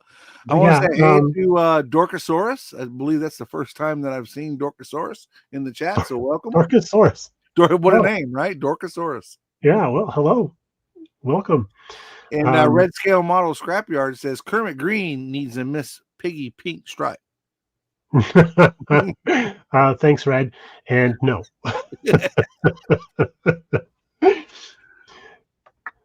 We're going to just veto that. Yeah, this is looking really good. I want to do... It does look really good. Show the Don't agree backside with- again, BG. Show the backside of that one, so you can see that shiny, and then flip it over, so you can see that that doesn't have the shiny on it. So you can really get a feel for what it looks like when you lay it down, and then the clear coat difference. Man, Yep. that clear coat just really makes it pop. Yep, she's looking good. I got a little booger in the paint right there. I gotta see if I can buff out. But other than that, I'll see if there's a decal that goes over that. I can't remember. Try not to sneeze on your model cars, man. Right. Gosh, yeah. But I got the chassis mostly done. Look at that. I have That's cool. to get the wheels on here better. The only thing I don't like about these types of models with these little transparent caps that Yeah, you put on the axles Yep. is you cannot put enough force to get the wheels on there without crushing this delicate suspension. Yep. So we go in there with a proper size drill out the polycap center so it fits on there a little better, and then just move on with life. I ran into that. You may or may not remember, what was it, last year, maybe the year before, when I did the black Porsche. It was actually the yellow one, and I Country painted it Time black Porsche? and put the Country Time Lemonade decals on it. That was the first time I had run into those poly caps, and I had to do the same thing. It was just I couldn't get it together without it, possibly breaking stuff. So I did the same. What you were saying, I just drilled it out. This happened to Rick. Well, Oh wait, Kevin said that. But he showed the bill with his real car. That's one thing. If you go to a show, and I've been to a 1-to-1 show where they'll have somebody that, whether it be a diecast or diecast that's close, or somebody's built them a model and they put it like on the air cleaner or something like that, or on the dash. That's different. But when you're going to a model car show and you're showing it as if it was your own, that you did the work, then I think that's a different. It definitely needs to be looked into, for lack of better terms. Yeah, and that's just winning for winning's sake. I think it reflects badly on your parents. It does, but you get the argument too now, and just being devil's advocate here. I mean, obviously, I feel like you should, if you're going to a model show, you should be the builder, you should be the painter, good, bad, or indifferent. But if you look at the 1-to-1 shows, you get a Chip Foose car that shows up to a 1-to-1 show. Does he get judged any different? I mean, that's, like I said, being devil's advocate. That's a good point.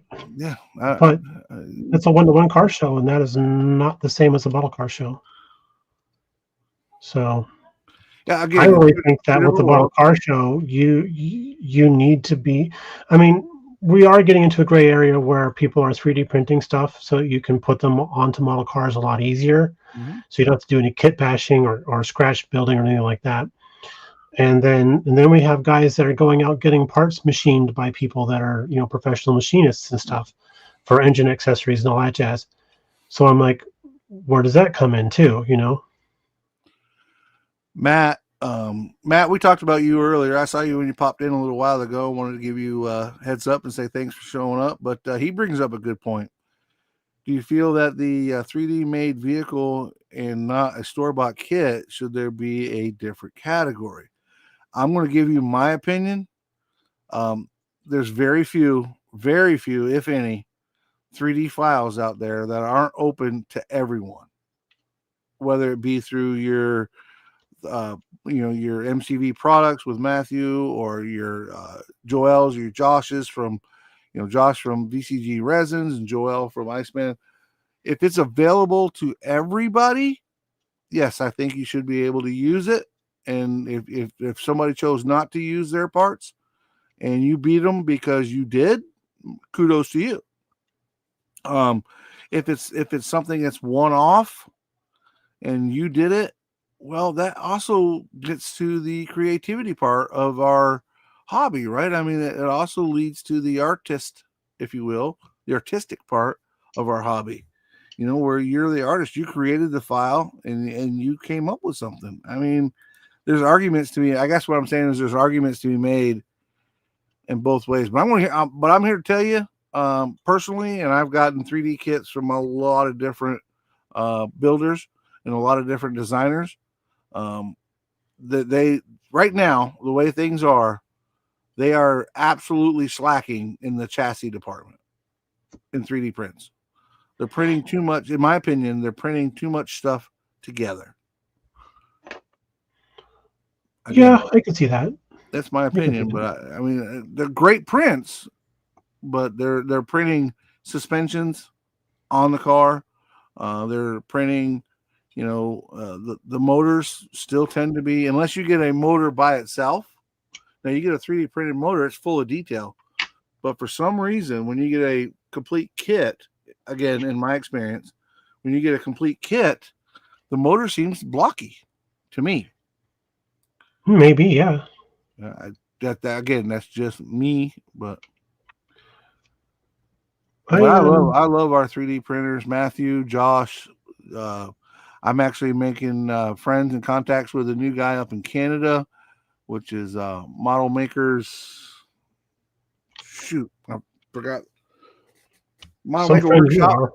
I know, right? He just dropped my sponsorship. Model Makers Workshop. Great guy with a lot of cool stuff, but I do think that you can use 3D parts to enhance your injected kit, and you can use other stuff to enhance, or other 3D parts to enhance your 3D printed kit. So Dave says he entered my first model build into a show today. No awards, but did receive poker chips from a few YouTubers, and the kind words from other builders put me over the moon. See, that's what going to a show should be all about. That's what it is for me. Amen. I would, we've had this conversation before, but I would much rather get a pat on the back from a BG. Old Tom is one of my mentors, and for him to pat me on the back and see the difference from where I was to where I am, I would take that every time over a best of show.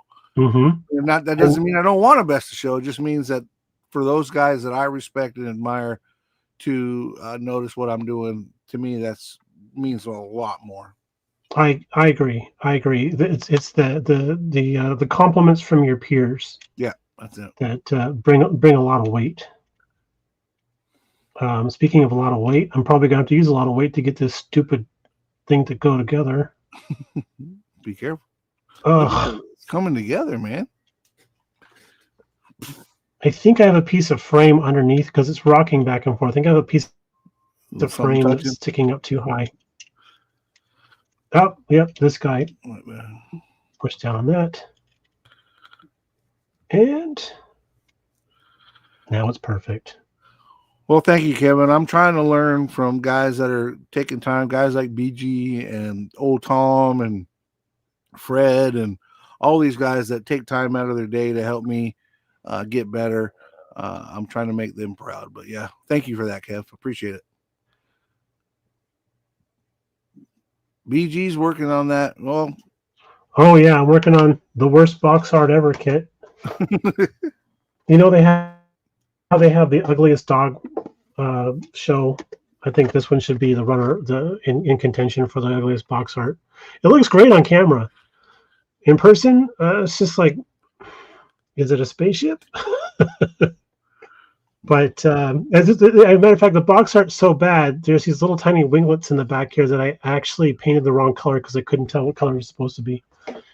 But yeah, this is the Fujimi, driven by Tetsu Ikuzawa. I'm right there with Red. He only drove it for half a season. The absolute hubris of going to a show with the expectation of winning blows my mind. Agreed, 100%. If you're going to a show to win, then you're going for the wrong reasons. Let me tell you what, in my personal opinion, what the best part about going to a show is, and I'm going to use Mr. BG as an example.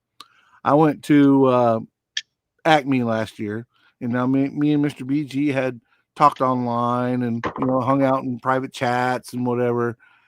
But when we got to sit down by the little fire they had there and hang out and really get to know each other, to me, that was the highlight of my time there. To the point where I annoyed him to death and hung out with him and was his shadow for 3 days.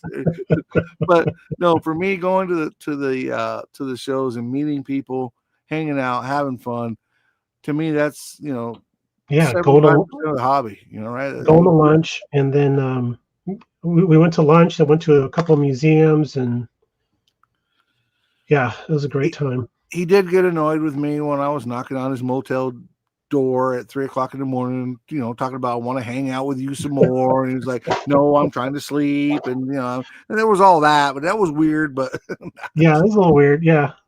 But no more weird than when you talking about us hanging out together, looking deeply into each other's eyes and whatever. Right.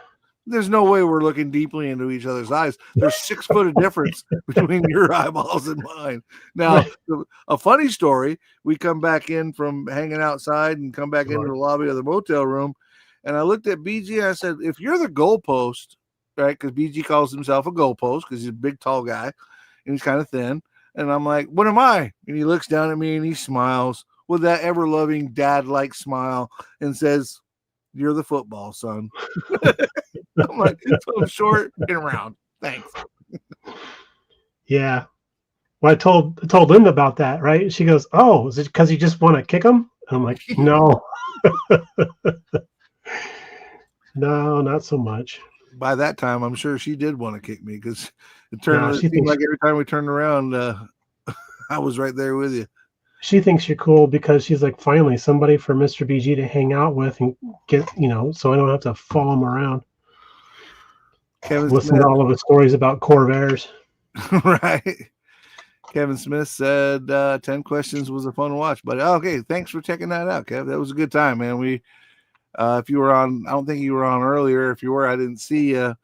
We had Kelly Coons in there, and Kelly was helping us. And actually, if I'm telling the truth, Kelly was the one that put the group together. Great guys. Had Irv from Arterake in there, Ken from Ken's Doghouse. It was a great time, man. I had a lot of fun. I think if you're going to do something like that at a show, you need to have a right-hand man that's going to be your producer so they can go around and collect everybody while you're setting up and getting your questions ready and all that stuff. Kelly, well, I mean, here it is Wednesday before the show, and Kelly hits me up. Hey, you want to do a 10 questions?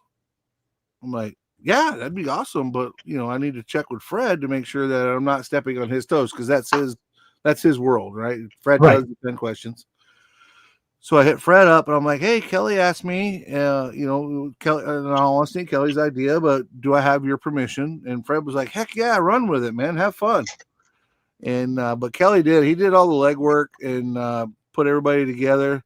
And we all sat down there and just had a great time, man. And fortunately for me and the rest of the group, that Fred was proud of what we did, so we didn't let him down, which was cool.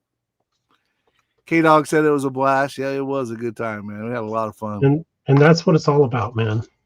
I was driving, so I couldn't say this when you mentioned the show from last week. The president of that club was there to see what they do. Oh, okay. So Brian is letting us know the guy that was the president of the club for last week, which I'm assuming is the guy that's president of the club of the judges that picked up the car, went to Classic Plastic this week to see how those judges behave.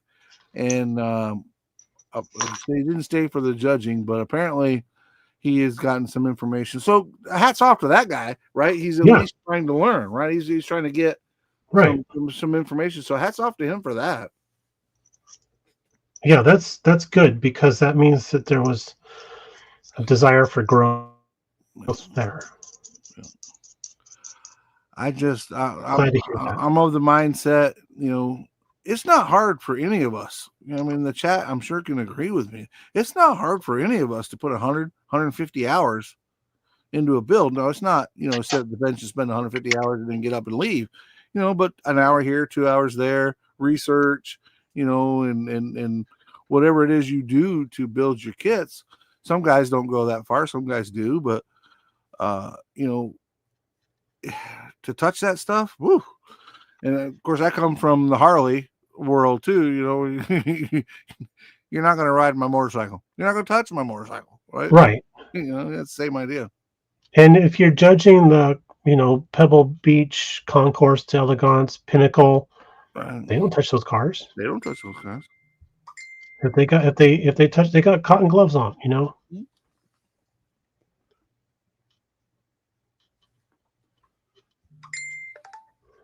Rattlecan nailed it right there with that's the best part of the shows. The interaction that comes about as a result of displaying your work is the best part. Exactly. Amen. Ken. And, I couldn't agree with you more. And because we're talking about Rattlecan, I'll tell you about the first time I bumped into him at a show. Nice. I'm talking to a couple of friends, and here's this guy who's just really being interested in what I got on the table. He's just really got a critical eye looking over stuff. And then I hear the comment of, and I'm like, uh-oh. So I go over and say, hey, I'm Brian. He goes, oh, I know who you are. and then I recognize the voice. I'm like, oh my God, you're Rattlecan Shenanigans. He goes, yeah. And I'm like, do you have any at the show? He goes, yeah, I got these over here. So we go over and take a look at what he has. I'm like, why are you looking at my stuff, man? Jeez.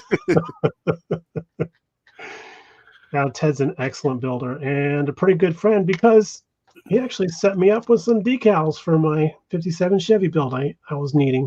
Nice. Thank you, Ted. Oh, and a nice little leather with several nice words in them. Nice. And I did, he just gave me a list of words. I did go through the list of words to make sure that the first letters of everything doesn't actually spell out loser or anything like that. Yes, Kevin, we do have 2 channels running. We simulcast onto mine, Scale Model Outlaw, and we simulcast to Jason's. Jason's not here tonight, but we simulcast to his as well. Jason at Blue Ox Model Shop. Yeah. Their show should be over with by now, right? Yeah. Chris, or excuse me, yeah. We're just saying that he's on his way home. So I'm sure they're on their way back, headed back home. Oh, that's interesting, Curb. They overlooked your model, huh? That happened to me at JaxCon last year, and you know who told me that was old Tom. He's like, Mike, your car didn't get judged. And what had happened is they ran out of time and they got into a hurry, and my car was at the end of the line, right, or basically at the last table. And they and Tom was like, your car didn't get judged, Mike. I never saw him down there, and Tom's one that pays attention to that stuff. And Tom, Tom has taken me under his wing and helped me. I can't tell you how much that man has helped me. That guy he's a mentor for me and a great guy. I've been to his home and he's showed me the products I need to use and the procedures. So he's really taken an interest in my I don't want to say career, but my what I'm doing and evolution. Your evolution. My evolution. There you go. There's a great word. And so he was like, Mike, they didn't judge yours because he was paying attention, right? He wanted yeah, poor Tom, right? Poor Tom, poor guy. He didn't want to be, but he is. But I, at first I was like, I'm listen, I'm not a killer builder, right? I'm not one of those guys that gets gold and silver every time. I'm added money, but I enjoy being there. And I was taking Tom at his word, but at the same time, when I went to the next show, and the next show I went to was PamsCon, and I won gold with that same model. It was like he was right, he was absolutely 100% right. He saw it, and to me, that's really what mattered the most was that Tom saw it, and if the judges didn't see it, so be it. But the guy that's helped me get to where I'm at saw it, and to me, that meant a lot. Yeah, and that's too bad that judging happened like that too. Yeah, but it's it happens. If you're going to these shows with the sole purpose of getting judged, then you're probably going for the wrong reason, in my opinion. True, but at the same time, I'm looking at it from the judge's aspect of why were you dallying so long, So that's just my thing. Listen, this was the same. I'm doing 2 things. I'm keeping an eye on making sure that nobody's touching the models, and I'm keeping an eye on my watch. So this is the same show, unfortunately, where our friend Paul. I don't know if you know Paul, but Paul's a really good guy. He lives here in Florida and goes to a lot of the Florida shows. And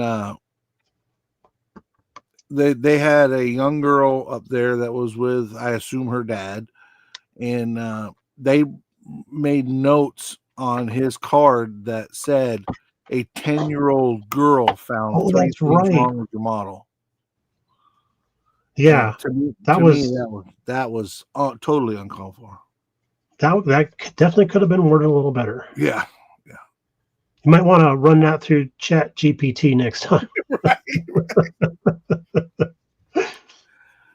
But like Fred was there for that one. I got a good friend, Luis Perez, that's a member of that club.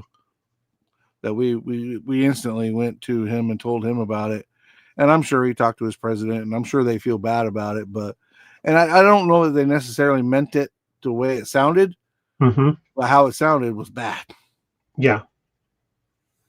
Yeah, it sort of has a condescending note to it, tone to it, which we don't need. Yeah, Lord knows we got enough stuff in the modeling community. We don't need anything like that, especially from 10-year-old girls. Right. Well, I mean, I know from myself, and I feel like a lot of people feel the same way. Is this is where we go to get away from all that crap, right? Because we deal with crap in our life, we come here to. If you ain't got nothing good to say, don't say nothing at all, right? If I'm building junk, I don't need you to tell me I'm building junk. I'm just here to have fun. Rick was there for that. Yeah, I remember that, Rick. You were there for that. Fred was there. Tom was there. That's a show, BG, that you might, we'll have to set it up or whatever to see if we can get you over here. But when you're talking about going to Amelia Island, JaxCon is right there. That I love that show. That's an amazing show. It's not so big. When is JaxCon? Do what? When is JaxCon? February 6th and 7th this year. Oh man, okay. But it's big enough to where you get to see a variety of stuff, and there's good a lot of good vendors and all that stuff there. But at the same time, it's not like Acme where it's so busy that you can get lost in the crowd, or you could get, it's a really, really good time. I love that show. That is, next to Acme, which Acme is and always will be my favorite show, but that one's a really, really good show. Acme is it's an interesting beast because I don't get out to that side of the country as much as I would like to. So not only am I hunting down people I want to know, let me take that back. Hunting down people I know and want to hang out with, but I also need to balance that with people that want to know me and get to know me for the first time. So at the end of the day, I might not get to talk to everybody I want to get to talk to, and I might end up getting blamed for blowing people off by accident. So I don't ever want that to happen again. But I really wish Acme could be like 2 days, man. Fred, I know Fred has talked to his people about that. I think Acme to be a Saturday and Sunday show would be amazing. Yeah. Chuck, my building, I get this question a lot. It's so hot in the summertime here in Florida. Obviously it's, Florida, right? So I haven't done much with the building, but now that the temperatures are starting to cool off, this fall winter, I plan on, running the wires. I gotta run the wires inside the building and all my plug connections and all that for lights and plugins and all that, which I plan on doing when it cools off. It's starting to cool off, so I've got all the pieces. I just got to wait for it to be not 1,000 degrees inside of that building when you go in there. And as soon as I can get that run, then the power company will come out, give their stamp of approval on the wiring, set me a pole, and then I can put power to it, and then get me at least a window unit or some sort of air conditioning in there. So maybe next summer, next fall is when I plan to be out there permanently. Somebody checked out. I want to make sure I say goodbye to them. Go Squadron Models, hey.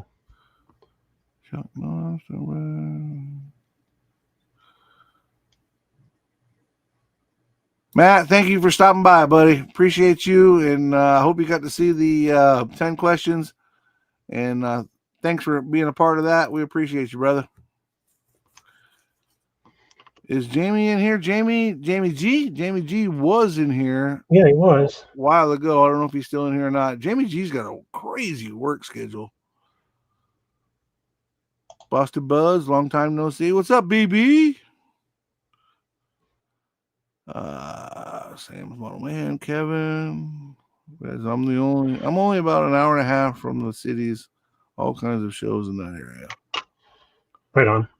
You're a lucky man. Yeah, right.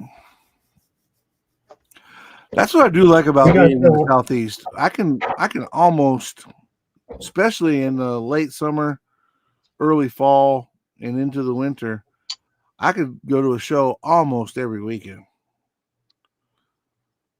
But when it's stupid hot outside, nobody's doing nothing. same way as when it's really cold up north. They're like, they ain't doing nothing. Right. So we got our Model Zona show coming up the first Saturday of November. And I don't know how that's going to go because the Pomona show for automotive stuff is the next day on Sunday. So I'm thinking that we're not going to see a lot of guys from Tucson or California. They're going to be heading out or just staying in California for the show. So we're probably not going to have a very big automotive turnout. Not to mention the fact that there's a lot of guys in the area here that we're going to enter and are going to be heading off to Southern California to make a weekend out of it. So I'm like, yep, cool. Just need the one judge, me, because there's only 15 cars, I'm gonna throw it back and pay homage to my good friend Jason. What's a Pomona? Right. Well, it's actually a Greek god, or a Roman god. Yeah, it's a Roman god, or pie. How about that? It's a god for pie. He hangs out with Nike. Yeah. Let's see here. I forgot to attach my dashboard. Yeah, BG, I think what Ken is saying here, we kind of dissed on the judges a little bit, but I think what he's saying here makes a lot of sense too from a judge's perspective. To attempt to provide some perspective, know that the judging a show is difficult, and overseeing the judging of a show is especially more difficult. The human element always makes a Herculean effect. I agree with that 100%, Ken. Yep. We can lean on both sides of that, and pick on the judges, but at the same time, they got a tough job. They really do, and they volunteer to do this. So, bless their hearts. Without judges, we can't have contests. So true. I still want to get a shirt that says, "Oh, I'm judging you." Yeah. Let's see. Brian says, "BG, we are all our own worst critics. We know our f-ups are, but unless we point them out to people, they won't necessarily see them until we point them out." True. Very true. Very, very, very true. And that's basically what my YouTube channel is based on is look what I just messed up. So.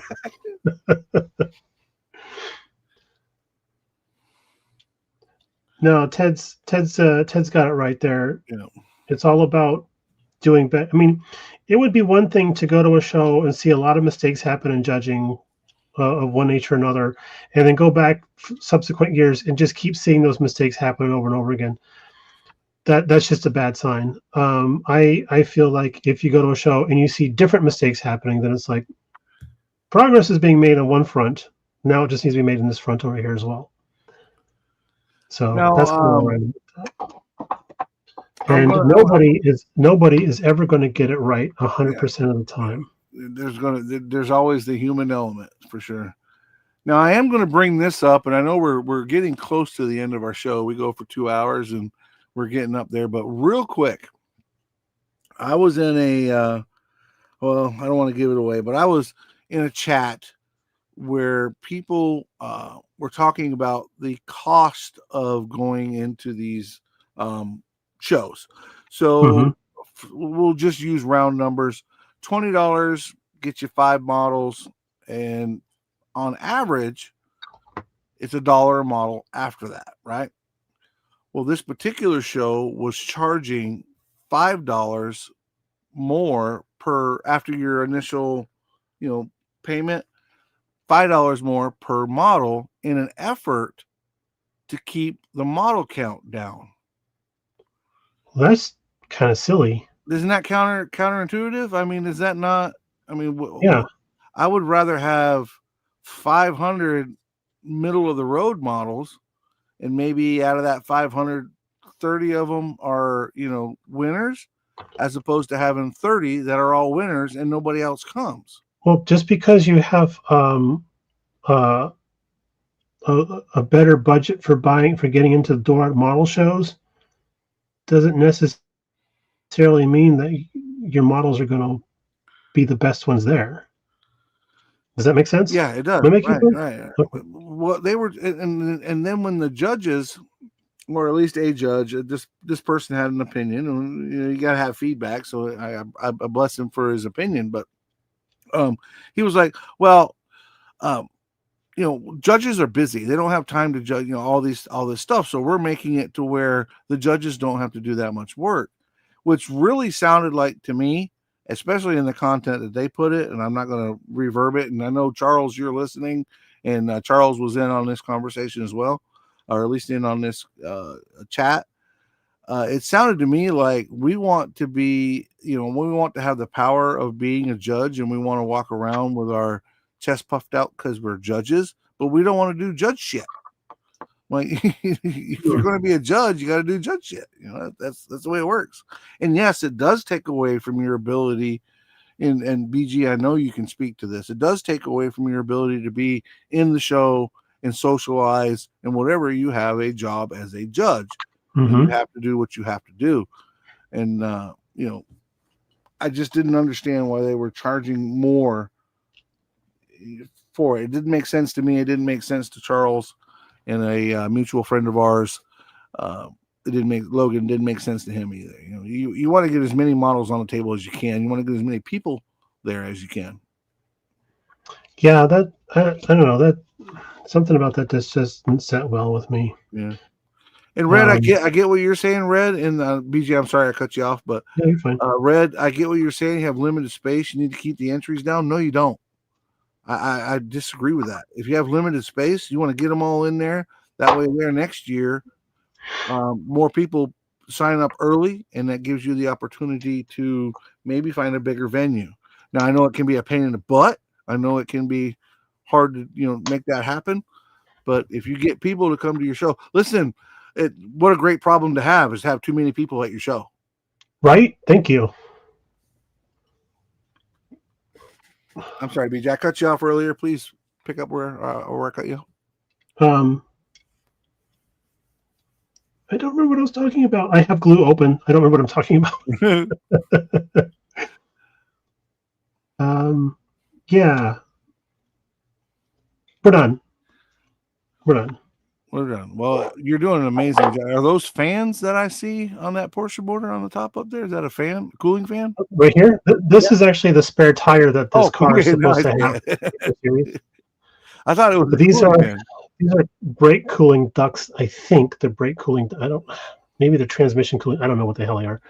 But yeah, I don't know. I don't know much about Porsche 917Ks, but what I do know about them is they don't go together well. Well, you're doing one hell of a job. Well, thanks, bud. I think we're supposed to have this done by the end of September, and that's already come and gone. Yeah, I'm going to say I didn't get involved in the Porsche build this year because I knew I wasn't going to make it.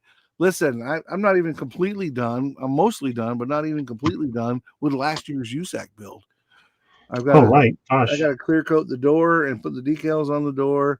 But I did find out when I took my car, that Dart, up to the show in Mooresville.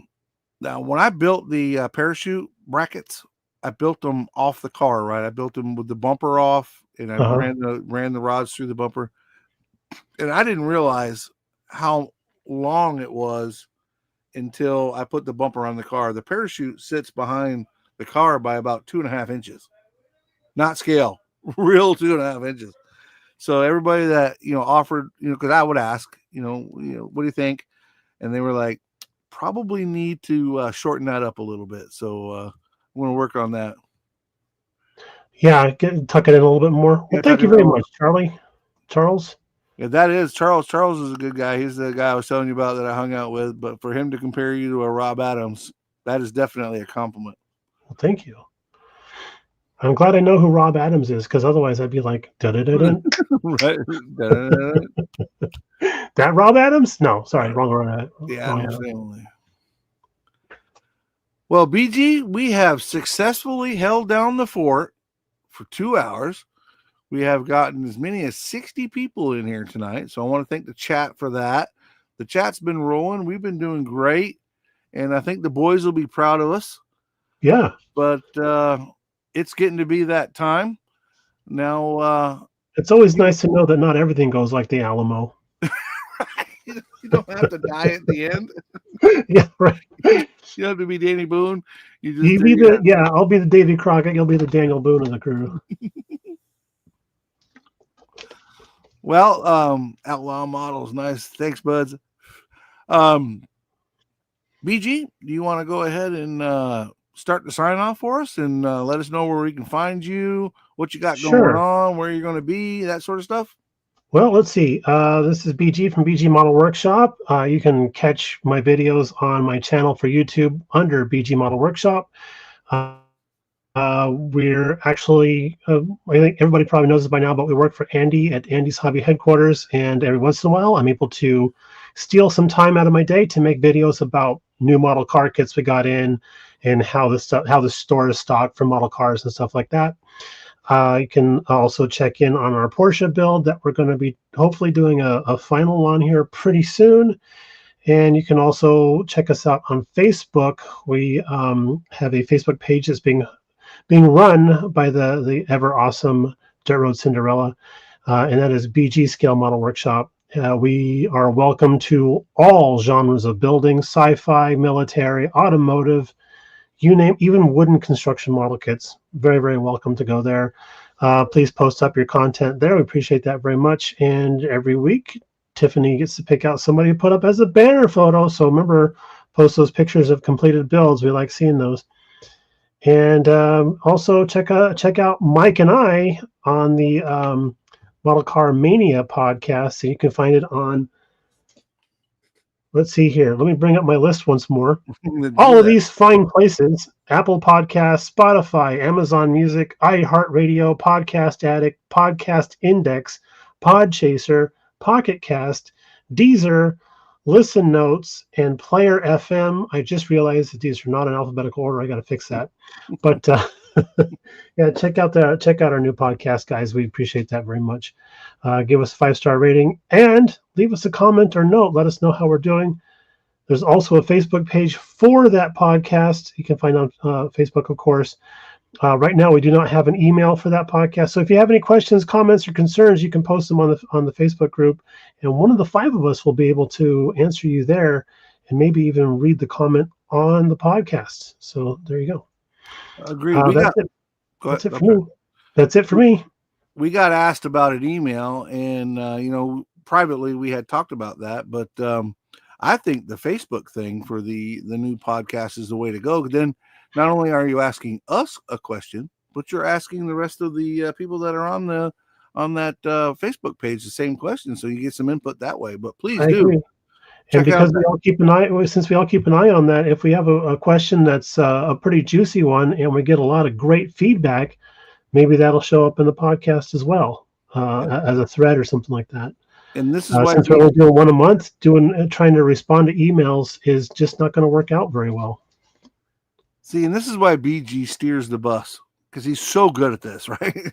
He's like, oh yeah, we get a big comment, we're gonna bring it up on the podcast. That's amazing. Great idea. I never would have thought of that. Real quick, Brian, yes, you're absolutely right. When it's cold up there, you can put more clothes on. When it's stupid hot, you can only take so much off. But I got news for you. You can take a lot off and have a fan blowing on you and be just as comfortable until you go outside. Not if you're doing public transportation. Yeah, they do frown when you drive around with no pants on. They do. Right. The Uber guys don't seem to like that very much. Well, I'm gonna echo what BG said. Please come check out the podcast. Obviously, you guys have found my channel here at the Scale Model Outlaw, Is it a short bus or a long bus? RPM, you know me. It's a short bus. It's a short, wide bus. That's exactly right. Tultas, what's up, buddy? Good to see you. You're coming in right as we're heading out. We normally, well, not normally, we're on from 4 to 6, and we're creeping up on our 6 o'clock, and we're going to fixing to dip out. But good to see you, my friend. Yeah, I want to echo what BG said. Please, please, please check out our Facebook and our podcast, the Scale Model Mania, with myself, BG, Jason Hanscom, Justin Ryan, and Jody Doyle. Those guys will be back next week, for the most part, with Tim next week on the show. They had a show this weekend and had to do what they had to do, and I totally understand that. But we're looking forward to having those guys back next week till we have a full house. But as always, thank you for a chat, for all you do. Thank you, Mr. BG, for sitting in and helping hold down the fort with me today. We appreciate you. We had Kelly Coons on early in the podcast, and always a good time when he's here. Love him.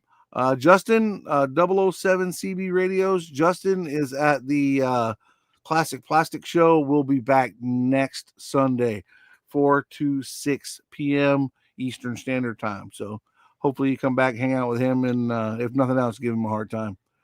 As always, you guys, we appreciate you. Thank you for checking us out. Please, again, check the podcast out. My channel, Jason's channel, Mr. BG's channel.